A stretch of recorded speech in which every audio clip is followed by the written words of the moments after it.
every day. Hospitals, EMS services, and lay people across the globe use Zoll products to save lives. Ladies and gentlemen, I'm honored to be here to talk about ECMO, who will benefit. I suppose that there are double meanings as to the question, who will benefit from ECMO CPR. The first meaning should be the selection of patients eligible for ECMO CPR. And the second may be the prognostications for those who receive eCPR. So we will go through the ILCOR evidence review, followed by outcome review, patient selection, and prognostications. The definition of eCPR or ECLS is rapid deployment of ECMO to provide immediate cardiovascular support for patients who have cardiac arrest unresponsible to conventional CPR.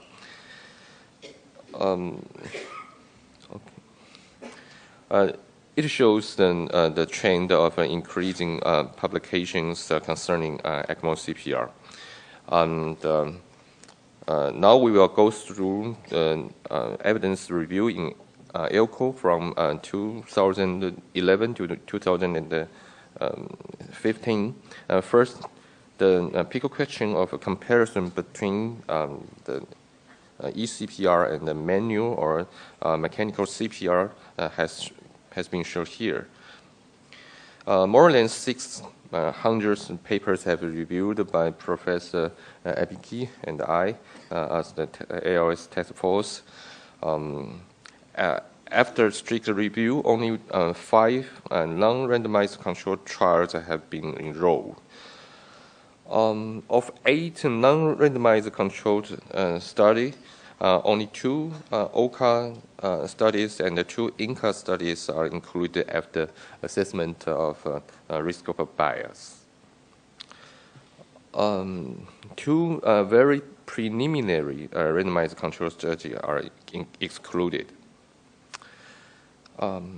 Those are the figures of a forest plot of comparisons. For OCA patients, Sakamoto's study demonstrated a favorable outcome in ECMO CPR group in the critical outcome of 180-day neurological recovery. And the Maekawa's study also showed better 90 days neurological recovery. On the other hand, for INCA patients, 3 studies, mostly from Taiwan, and demonstrated a favorable outcome in ECMO CPR group in the critical outcome of neurological recovery at discharge. And 2 studies from Taiwan also showed a better 1-year neurological outcome. This is the evidence profile and tables. This is the 2015 consensus on science statements of ECMO CPR. Most of them have been described as I have just mentioned. And the treatment recommendation is that we suggest eCPR is a reasonable rescue therapy for selected patients with cardiac arrest. But what are the selected patients? Of course, there are still large knowledge gaps between randomized double-blind control study are still lacking. Okay, once again, it's the ILCOR on treatment recommendation. The IHCA guidelines say that in settings where it can be rapidly implemented, eCPR may be considered for select patients for whom the suspected etiology of cardiac arrest is potentially reversible and during a limited period of mechanical cardiorespiratory support. Most of the study patients are aged 18 to 75 years with arrest of cardiac origin and after conventional CPR for more than 10 minutes without risks. And the ERC guidelines mention that there is an urgent need for randomized studies of eCPR and large CPR registries.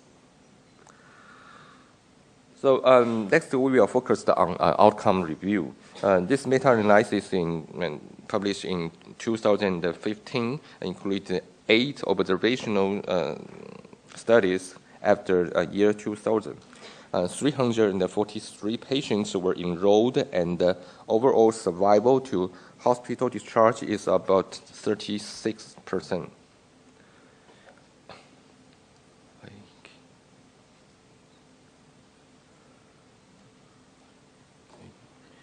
Dr. Chen, the study from Taiwan, a 3-year prospective observational study, 59 patients of witnessed ILCOR of cardiac origin were enrolled. ECMO were deployed after conventional CPR for more than 10 minutes. Propensity score matching was used to mimic randomization. The neurological outcome at discharge and at 1 year are both better in an ECMO CPR group compared to conventional CPR group. These are the real data to support the conclusion. Dr. Kagawa's 7-year retrospective study include 86 patients of cardiac arrest of cardiac origin. Nearly half are ILCOR and had ventricular fibrillation or ECG during CPR. The results are 50% winning rate, 28% 30-day survival, and 24% good neurological outcome at discharge CP1 or 2, and ILCOR is associated with worse outcome than ILCOR. The CHEER study is a prospective study including 12 ILCOR patients and 15 ILCOR patients with ventricular fibrillation as the initial reason, and then after unsuccessful 30 minutes conventional CPR. The protocol includes a mechanical CPR, the use of a mechanical CPR with autopulse, infusion of 2 liters ice-cold saline, and immediate deployment of ECMO at arrival to emergency department. The survival at discharge is about 60%, 6% for ILCOR patient and 45% for ILCOR patient. And the neurological outcome is very good, 100%. And Dr. Sakamoto's 3-year prospective study from a SAFE-J trial in Japan include 26 hospitals undergoing ECMO CPR and compared the outcome of out of hospital ventricular fibrillation or pulseless ventricular tachycardia patients with another 20 hospitals undergoing conventional CPR. The 118-day neurological outcome is definitely better in ECMO CPR group. And then we will focus on patient selection. Many literature demonstrated that ECMO CPR is associated with a good outcome in some special circumstances, such as accidental hypothermia and some kind of drug intoxication. In a VECA study of 864 patients, the load and go criteria is developed by for the younger people witnessed cardiac arrest and the presence of a bystander CPR, ventricular fibrillation, and or possibly VT as the initial reason, and shorter conventional CPR time before ECMO deployment. So it's a so-called load and goal criteria. These components of the criteria are believed to be associated with a better outcome according to the previous experiences. Furthermore, I'd like to explore the prognostic factors for the patients receiving ECMO CPR. This study in 2011 showed that shorter low flow time and higher end-tidal CO2 tension are associated with a good neurologic outcome. All the causes of death in ECMO CPR include the multi-organ failure, brain death, and hemorrhagic shock. Dr. Chen's study also shows that time elapsed till ECMO flow less than 30 minutes is associated with better survival at discharge. Dr. Kim's study demonstrated that the time of CPR, conventional CPR, before ECMO deployment, less than 40 minutes, is of better short-term outcome. This study in 2015 analyzes serum lactate levels of 117 patients, and find that the lower lactate concentrate can predict lower mortality. So we can conclude that from previous studies that prognostic factors of good outcome may include shorter no-flow time, presence of ventricular fibrillation, or possibly ventricular tachycardia at initial ECG, and of cardiac origin, and the presence of a sign of life, reduced time to ECMO flow, and end-tidal CO2 levels higher than 10 millimeter mercury, and lower serum lactate levels. Although the outcome of OCA patient are usually worse than that of INCA patients in most studies, it makes no difference when adjusted for the time to ECMO flow. There are three methods of cannulation: percutaneous, surgical, and mixed. Because the mixed method is least time-consuming, and then may be the choice of out-of-hospital ECMO deployment.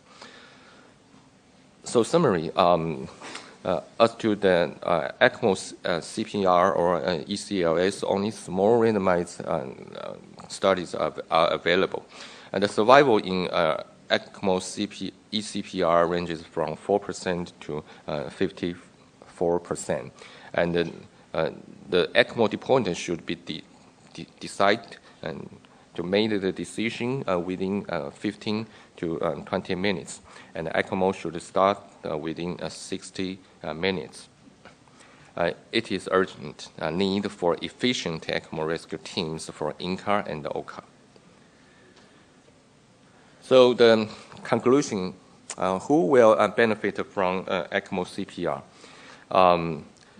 The first is age, and age should be between 18 to 65, or at a maximum 75 years old. And so they should be younger people with cardiac arrest of cardiac origin, or some special situations such as accidental hypothermia and some specific drug intoxications, and ventricular fibrillation or possibly ventricular tachycardia as the initial reason, and a short time of a CPR and shorter time elapsed to ECMO flow. Although the INCA is usually associated with worse outcome, however, it makes no difference when adjusted for the time to ECMO flow. Thank you for your attention.